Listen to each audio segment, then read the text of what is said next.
It's my great pleasure to welcome the next speaker. C'est avec grand plaisir que je vous présente la prochaine présentation. Nous avons l'honneur d'entendre une présentation en français donnée par les étudiants de l'Université de Montréal. For those that came on the bus, we would like to acknowledge the School of Rehabilitation at the University of Montreal is celebrating its 60th anniversary. And to that we wish you congratulations. Each year, University of Montreal graduates about 100 students, and we have a few representatives that are here today, and we invite to the stage some of those representatives of the student body that came today as a group to deliver one of our special talks. I don't know which one of you is the chosen one, but warm welcome on behalf of the occupational therapists. Welcome to the stage some future occupational therapists.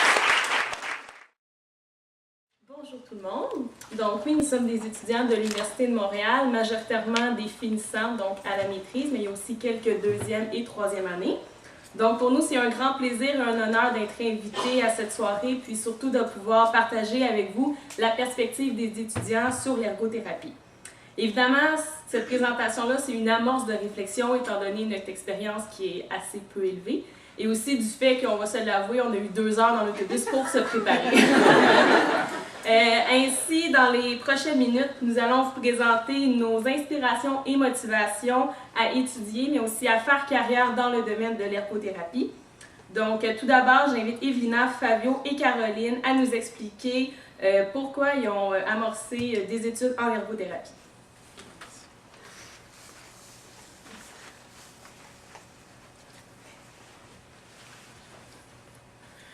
Bonjour tout le monde. En fait, moi initialement, je voulais devenir pédiatre. C'est une expérience à 17 ans quand j'ai eu un séjour à l'hôpital des enfants de Montréal que je peux voir des enfants qui avaient des maladies très graves et malgré tout, ils gardaient le sourire et la joie de vivre. C'est vraiment à ce moment-là que je me suis dit je veux vraiment les aider. Donc, c'est ainsi que j'ai décidé de devenir pédiatre. Moi aussi, je dois vous avouer en fait que j'ai appliqué 2 fois en ergothérapie. Les 2 fois, j'avais été acceptée. La première fois, c'était en terminant mes études collégiales, donc à Montréal. J'avais beaucoup d'intérêt, j'ai appliqué dans plusieurs programmes universitaires. Et puis, je ne savais pas ce qu'était exactement l'ergothérapie, donc c'est vraiment à cause que j'avais une méconnaissance de la profession que je me suis dirigée vers autre chose. Et en plus, je n'étais pas certaine de vouloir travailler dans le domaine de la santé, donc c'était pas une décision que j'étais prête à assumer tout de suite. Pour moi, par contre, c'était clair. Alors, je voulais... en fait, c'était clair que c'était la profession pour moi. Lorsque j'étais adolescente, j'avais une amie qui était souvent dépressive, qui avait besoin d'aide. Puis, elle était déprimée, avait des idées sombres, s'isolait. Puis, ça me touchait beaucoup. Puis, la première réaction que j'ai eue, c'était de lui recommander de continuer à chanter, de continuer à mettre de la musique qui la faisait sentir forte. Je l'invitais à venir faire de l'exercice physique avec moi. Donc, souvent, ces recommandations-là portaient fruit, puis elle allait mieux. Puis quand elle allait mieux, je me sentais fière de moi, puis je me sentais accomplie. Puis en fait, sans savoir à cette époque-là, j'accordais déjà une grande importance à l'occupation. Donc, au moment de mon choix de carrière, je me suis questionnée sur c'était quoi la meilleure profession en relation d'aide pour moi, donc laquelle qui me ressemblait le plus. Puis j'ai découvert l'ergothérapie, en fait, et j'ai réalisé que ça ressemblait un peu quand même, à ce que je faisais avec mon ami. Puis j'ai découvert que ça avait aussi ça intégrait le côté créatif puis le côté scientifique auquel j'accordais quand même une grande importance. Donc, en fait, pour moi, l'ergothérapie était la profession parfaite pour moi. Mais je me questionne, en fait, pourquoi, Evelina, Fabio, vous ne vouliez pas aller en ergothérapie au départ? Je pense que, comme on l'a indiqué un petit peu, en fait, c'est parce que je ne savais pas ce que c'était l'ergothérapie. J'en avais très peu entendu parler, voire sinon très peu. Donc, c'était justement parce que je ne savais pas ce qu'était la profession que je ne pensais pas y étudier en premier lieu. Personnellement, c'était au moment de faire mes demandes d'admission. Je me rendais compte que j'avais pas vraiment les notes pour rentrer en médecine. Par contre, je me suis mis à explorer d'autres domaines de la santé, d'autres professions. Et c'est là que je me suis dit que je pourrais aller en physiothérapie. C'est par la suite que j'ai connu l'ergothérapie parce que c'est dans le programme où j'avais été accepté. Je me suis dit, ben, je sais pas vraiment c'est quoi l'ergothérapie. Donc, en parlant avec une de mes amies, je peux faire une demi-journée dans une clinique privée à Saint-Jean-sur-Richelieu. Donc, c'est là que je me suis rendu compte que c'était tellement important, l'occupation. C'était quelque chose qui nous définit comme personne. C'est le fait de voir tout ce qu'on pouvait faire pour les gens à travers l'occupation. Toutes les aides techniques qu'on pouvait offrir, toutes les activités qu'on pouvait faire comme moyen thérapeutique. Et évidemment, les buts de l'ergothérapie, qui est vraiment d'aider les personnes à réaliser leurs rêves, à réaliser leurs projets de vie. C'est ça qui me motive toujours à rester à l'ergo. Moi, en fait, ce qui m'a fait basculer vers l'ergothérapie, c'est vraiment une expérience de travail très concrète. Donc, à la fin de mes études collégiales, j'ai travaillé dans un camp de jour. Et puis, mon titre, c'était accompagnatrice. Donc, j'étais accompagnatrice d'une enfant qui avait une situation de handicap. C'était une jeune fille de 6 ans qui avait une hémiparésie et des troubles de la parole suite à un AVC. Donc, elle avait eu un AVC en très bas âge. Son histoire m'avait beaucoup touchée, mais malgré tout, c'était une jeune fille, très souriante, dynamique, heureuse. Elle dégageait vraiment de la joie de vivre et j'ai eu énormément de plaisir au cours de cet été. Et à la fin de l'été, j'ai pu constater que cette jeune fille-là, elle s'est fait des amis au camp de jour. Donc, mon rôle, c'était de l'intégrer aux autres enfants du camp de jour. Et à quelque part, je pouvais pas m'empêcher de penser que j'ai peut-être contribué à la chose. Donc, c'est là que j'ai réalisé que j'étais vraiment passionnée d'aide. Et la prochaine fois, quand j'ai réappliqué en ergothérapie, là, j'étais convaincue que c'était vraiment la profession que je voulais réaliser et que j'y appliquais pour y rester et que c'est dans ce métier-là que je voulais y faire carrière.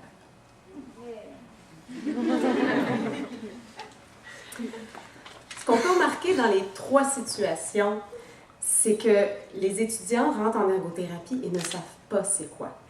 En fait, il y a même Evelina qui a carrément refusé une demande d'admission qui avait été acceptée parce qu'elle ne savait pas c'était quoi l'ergothérapie. Pour la majorité, avant d'appliquer sur le programme d'ergothérapie, on n'en a jamais entendu. On en a discuté dans l'autobus. Et en discutant, tout le monde parlait, sortait des idées. Et en fait, ce qui est ressorti, c'est que si l'ergothérapie est si peu connue, une des raisons, c'est peut-être que l'occupation en tant que telle à la base n'est pas très connue, ni socialement, ni dans les milieux universitaires. Et quand on parle d'occupation, on ne parle pas juste pour les personnes qui ont un handicap. On parle vraiment de l'occupation, de l'être occupationnel, de la personne qui, comme vous l'avez dit tantôt, le being, doing and becoming. Et finalement, ce qu'on pensait, c'est que il faudrait vraiment que dans les écoles, à la base, que les enfants soient sensibilisés dès le début à l'importance de l'occupation dans les vies des gens. Si on pense aux programmes universitaires généraux, on va se dire, par exemple, en histoire, en biologie, tout le monde a déjà entendu parler de ça dans sa vie. Donc, quand on arrive pour choisir une carrière, on a déjà une représentation dans notre tête de ce que c'est. En ergothérapie, les gens arrivent là et n'en ont pas. Et on pense que vraiment publiciser, diffuser l'importance de l'occupation pour tous, pas juste pour les personnes en situation de handicap, ce serait vraiment important. Pour soutenir un peu ce que ma collègue Claudie disait, c'est que En fait, au-delà des milieux universitaires et de l'école, dans la société, on nous parle peu de l'occupation, c'est peu promu. Quand on pense à la conduite humaine qu'on est censé avoir dans notre société, il y a des conduites qui nous sont un peu dictées, on ne sait pas par qui, le gouvernement, la famille, mais c'est sous-entendu que la plupart doivent avoir une famille, un travail. Souvent, on va penser qu'il faut faire des études, être médecin, avocat, enseignant. C'est souvent les métiers qui ressortent, surtout quand on est jeune. Qu'est-ce qu'on veut faire? Souvent, c'est le genre de profession qui va ressortir. Donc, on se rend compte que l'occupation est peu promue. Puis, comme Mme Cyr le mentionnait, elle a appris par les occupations, puis on se développe avec les occupations. Puis, c'est vraiment quelque chose qu'en ergothérapie, on est convaincu, mais qui est peu dit dans la société ou qui est peu mentionné clairement. Des fois, c'est sous-entendu.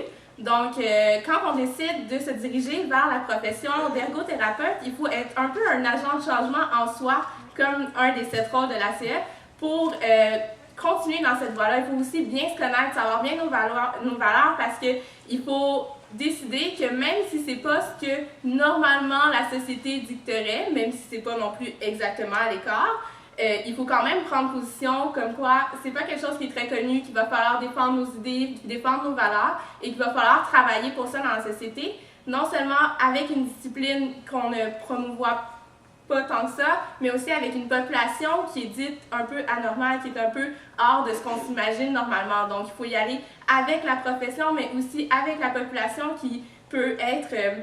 on peut faire la promotion de la santé pour la population générale, mais on peut travailler aussi avec les personnes qui ont des besoins plus particuliers, qui sont aussi en dehors de ces marges-là. Donc, le rôle d'agent de changement est très primordial aussi quand on choisit d'effectuer la profession, de continuer dans cette voie-là.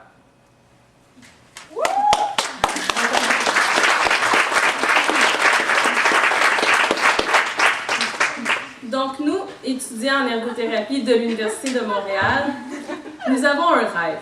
Un très grand rêve, et je vais un peu continuer de parler pour que mon collègue s'installe. Vraiment un très gros rêve. Nous avons un rêve de ne pas toujours avoir expliqué à nos clients, à nos amis, à notre famille ce qu'est l'ergothérapie. Un rêve que toutes les petites filles et que tous les petits garçons veuillent devenir ergothérapeutes. Pas astronaute, pas pompier, pas médecin, mais ergothérapeute. Bref, que l'ergothérapie soit connue de tous. Mais pour cela, nous devons travailler fort, très fort, pour trouver des façons à ce que nos rêves deviennent réalité. Donc, je vous demande à vous, avez-vous des solutions pour que notre rêve se réalise?